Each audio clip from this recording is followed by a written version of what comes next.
Ensemble avec l'Université de Sherbrooke au Canada, les équipes Open Clinic au Mali ont développé un nombre d'écrans, enfin 3 écrans,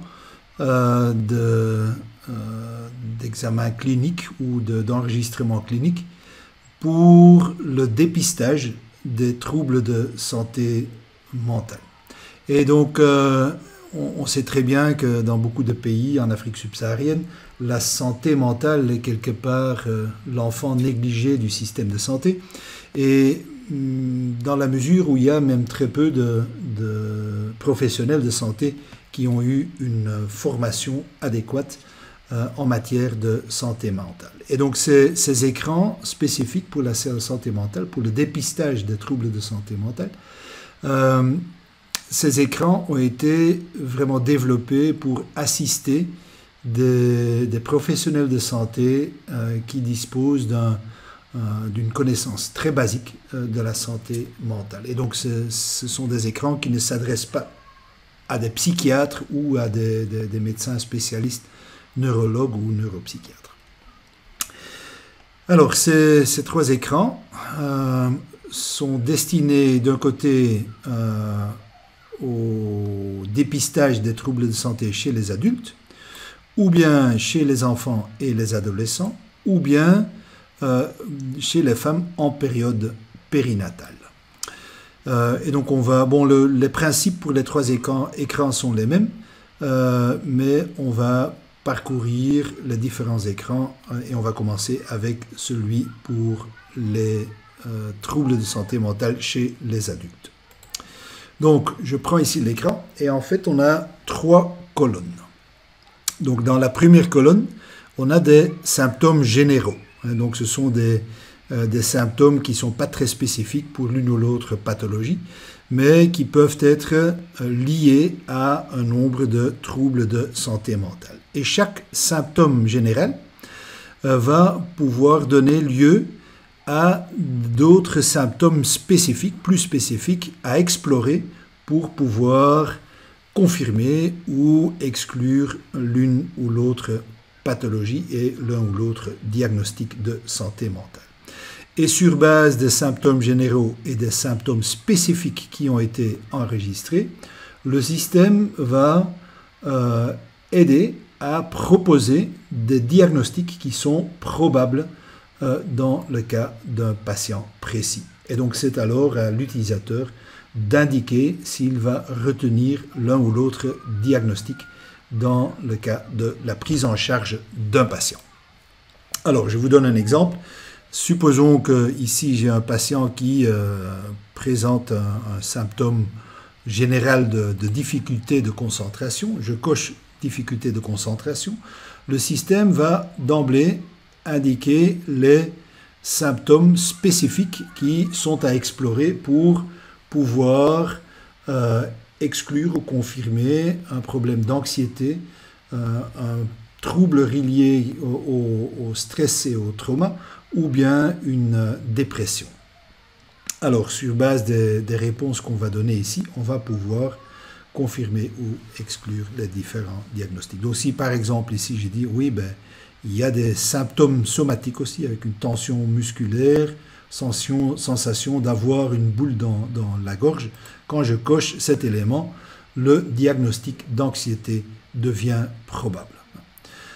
Si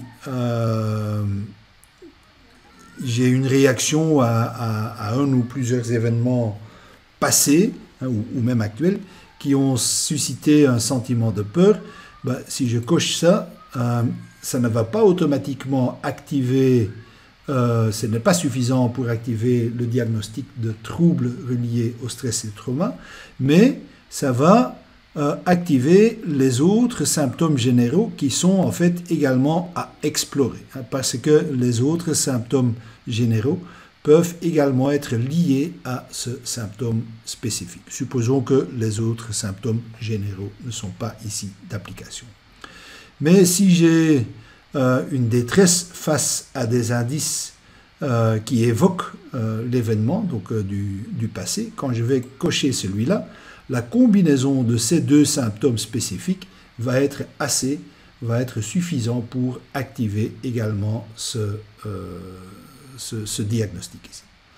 Et par exemple ici, si je dis, ah oui, il y a aussi des problèmes d'appétit, ben, ce n'est pas suffisant. Donc un problème de difficulté de concentration avec des problèmes d'appétit, ce n'est pas suffisant pour pouvoir décider de poser un diagnostic de dépression. J'aurais besoin d'autres éléments qui devraient s'ajouter ici. Si à ce moment-là, je dis oui, ben, c'est quand même, il y a un risque que ce soit lié à ces événements du passé, je pourrais par exemple retenir le diagnostic d'un trouble relié au stress et au trauma. Et donc je coche ici ce diagnostic-là, j'ai dit que j'ai retenu ce diagnostic en question et là je sauvegarde la fiche pour le patient. Donc ici j'ai ma fiche de dépistage de troubles de santé mentale chez les adultes. S'il s'agit d'un enfant, ben je peux alors prendre la fiche de dépistage des troubles de santé mentale chez les enfants et adolescents. Ce serait probablement plus approprié ici parce que j'ai en fait affaire à une femme de 17 ans. Et donc là, le principe est exactement le même. Les questions sont un peu différentes, mais donc ici aussi, je peux avoir des difficultés de concentration, mais je vois que ce sont peut-être, bon, c'est lié au même diagnostic, hein, potentiellement. Et là, je peux dire, ah, mais j'ai encore un autre symptôme, par exemple, humeur irritable. Est-ce que ça ajoute quelque chose? Non, ça n'ajoute encore rien. Et, par exemple, des accès de colère. Et là, ça n'ajoute rien non plus. Donc, on reste encore lié au même diagnostic avec les mêmes symptômes ici. Si j'aurais par contre l'agitation psychomotrice, je vais voir que il y a un autre diagnostic qui éventuellement s'ajoute à cette liste. Et là, si je dis, ah mais oui, mais il y a une impulsivité excessive, le trouble de déficit de l'attention avec une hyperréactivité devient éventuellement un candidat. Et si je dis, voilà, oui, mais il y a aussi une tristesse persistante, combinée avec les symptômes généraux que j'ai déjà ici, ça, c'est déjà suffisant pour éventuellement aussi penser à un diagnostic de dépression. Et donc, chaque élément qu'on coche va automatiquement, donc des symptômes spécifiques peuvent activer d'autres symptômes généraux, et des symptômes généraux peuvent activer des symptômes spécifiques. Et si on a fait le tour de tout ce qui est marqué en bleu foncé, et qu'on dit, voilà, c'est tout ce qu'on a, on va alors passer au diagnostic et on va voir qu'est-ce qu'on pourra retenir ici comme diagnostic dans le cas de ce patient. Et donc si là je dis, ok, c'est peut-être un problème de dépression, je retiens le diagnostic en question et je sauvegarde. Le troisième formulaire pour les troubles ou le dépistage des troubles de santé mentale, c'est en fait les troubles de santé mentale en période périnatale.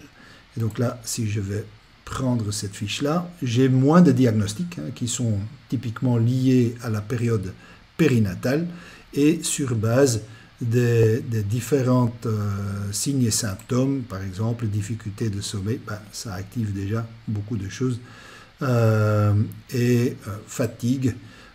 Les deux symptômes généraux ici, même sans symptômes spécifiques pour la dépression, dans le cadre d'une femme en période périnatale, ça pourrait être déjà assez pour pouvoir mener à un diagnostic de dépression. Évidemment, ça le rend plus fort quand on va encore ajouter d'autres éléments qui peuvent être liés au diagnostic de dépression. Et voilà, là je pourrais retenir le diagnostic en question et puis je sauvegarde le diagnostic dans ma fiche du patient.